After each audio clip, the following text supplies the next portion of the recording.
Assalamualaikum warahmatullahi wabarakatuh.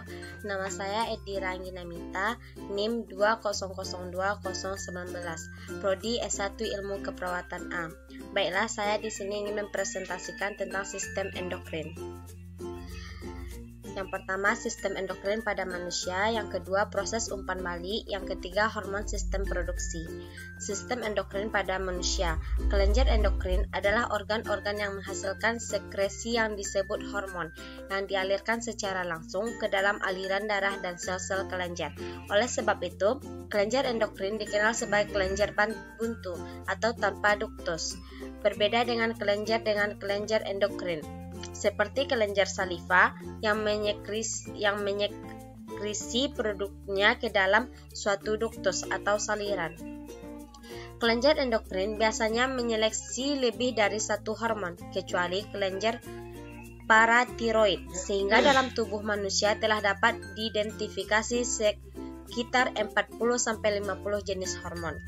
Selanjutnya, fungsi kelenjar endokrin yaitu 1. Mengontrol aktivitas kelenjar tubuh, yang kedua merangsang aktivitas kelenjar tubuh, yang ketiga merangsang pertumbuhan jaringan, dan yang keempat mengatur metabolisme, oksidasi, dan meningkatkan absorpsi glukosa pada usus halus.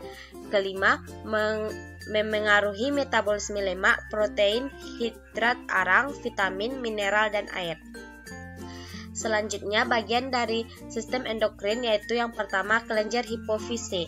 Kelenjar hipofise adalah kelenjar endokrin yang terletak di dasar tenggorokan. Ukurannya lebih dari 10 kali 13 kali 6 mm. Labus anterior. Labus anterior berasal dari dua tulang rawan atau kontong Rache yang menempel pada jaringan otak, lobus anterior.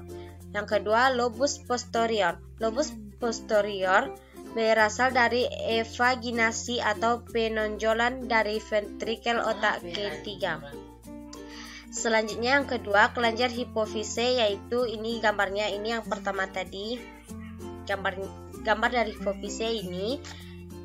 Selanjutnya yang kedua, kelenjar tiroid. Kelenjar tiroid terletak di leher bagian bawah dan melekat pada tulang laring sebelah kanan depan trakea.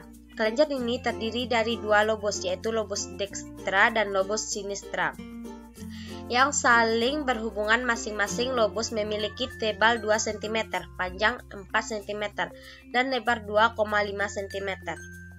Selanjutnya, kelenjar tiroid dengan gambarnya yang tertera pada PPT. Dan selanjutnya, yang ketiga, kelenjar paratiroid. Kelenjar ini terletak di atas selaput yang membungkus kelenjar tiroid. Kelenjar ini berjumlah 4 buah yang tersusun berpasangan dengan menghasilkan para hormon atau hormon paratiroksin. Kelenjar paratiroid adalah magnesium. Fungsi kelenjar paratiroid yang pertama, memelihara konsentrasi oin kalsium plasma dalam batas yang sempit, meskipun terdapat variasi yang luas. Yang kedua, mengontrol ekskresi kalsium dan fosfor oleh ginjal dan mempunyai efek terhadap reabsorpsi tubulus dari kalsium dan sekresi fosfor. Yang ketiga, mempercepat absorpsi kalsium di intestinum. Jika pemasukan kalsium berkurang, hormon paratiroid menstimulasi reabsorpsi tulang. Dan yang keempat, dapat menstimulasi transport kalsium dan fosfat melalui membran dan mitokondria. Yang keempat, kelenjar timus. Kelenjar timus terletak di bagian dalam ventriculus dan berbentuk kecil merah seperti sebuah kamera. Kelenjar ini hanya dijumpai pada anak-anak di bawah 18 tahun. Pada bayi baru sangat kecil dan beratnya kira-kira 10 gram atau lebih sedikit. Ukurannya bertambah pada masa remaja dari 30-40 gram, kemudian berkerut lagi. Fungsi kelenjar timus adalah sumber sel yang memiliki kemampuan imunologis, sumber hormon timi yang mempersiapkan proliferasi dan mutilasi, sel-sel yang memiliki kemampuan potensial. Gambar kelenjar timus. Selanjutnya, kelenjar suprarenalis. Kelenjar suprarenalis atau adrenalis memiliki bentuk ceper dan terdapat pada bagian atas ginjal. Fungsi kelenjar suprarenalis bagian korteks adalah mengatur keseimbangan elektrolit dan garam. Kedua, mengatur metabolisme lemak, hidrat arang, dan protein. Dan ketiga, memengaruhi aktivitas jaringan limfoid. Fungsi epinefrin dan norepinefrin adalah tahapan sistem kardiovaskuler atau jantung. Yang kedua, tahapan otot polos dari viresa. Yang ketiga, efek metabolisme epinefrin. Gambar kelenjar suprarenalis. Selanjutnya, kelenjar pinealis. Kelenjar ini terdapat di dalam otak, di dalam ventrikel berbentuk kecil, merah seperti kamera. Kelenjar ini terletak di dekat konpus. Fungsi kelenjar ini belum diketahui dengan jelas. Selanjutnya, kelenjar pankreas merupakan alat tubuh yang agak panjang dan terletak retroperitoneal dalam abdomen bagian atas, di depan vertebrae lumbalis 1 dan 2. Di dalam kelenjar pankreas terdapat area yang dikenal sebagai pulau-pulau Langerhans yang menghasilkan glukagen dan insulin. Gambar kelenjar pankreas. Selanjutnya, kelenjar kelamin. Mempunyai fungsi endokrin dan reproduksi, meliputi testi pria dan ovarium pada wanita.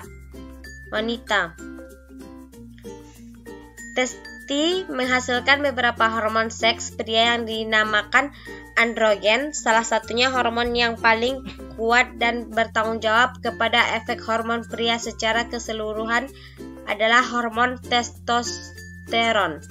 Selanjutnya, sebagai kelenjar endokrin, testi menghasilkan hormon androgen, progesteron, dan sel telur.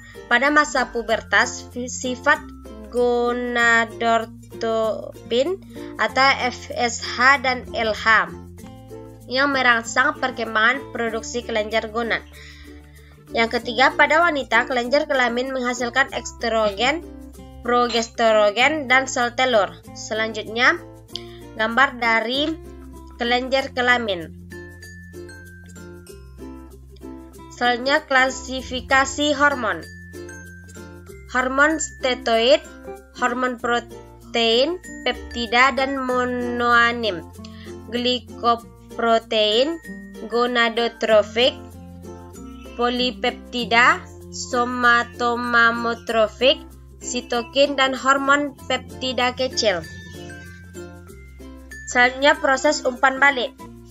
Jika hormon yang dihasilkan kurang, target gland akan merangsang hipotalamus untuk menghasilkan RH. Hipotalamus menghasilkan releasing hormone atau RH menuju adenohypophysis, menghasilkan SH, stimulating hormone, menuju target gland, menghasilkan hormon. Jika hormon yang dihasilkan banyak, target gland hormon ke hipotalamus dan atau adenohypophysis untuk menghambat proses RH dan SH. Selanjutnya, hormon sistem reproduksi atau produksi. Hormon yang mempengaruhi sistem produksi adalah 1. Thyroid stimulating hormone TSH. Target kelenjar tiroid menstimulasi tesin dan mengeluarkan hormon tiroid. Yang kedua, adrenocorticotropic hormone. Yang ketiga, prolaktin atau PRL. Yang keempat, follicle stimulating hormone atau FSH. Yang kelima, luteinizing hormone atau LH. Sekian, terima kasih penjelasan dari sistem endokrin dari saya. Saya tutup dengan assalamualaikum.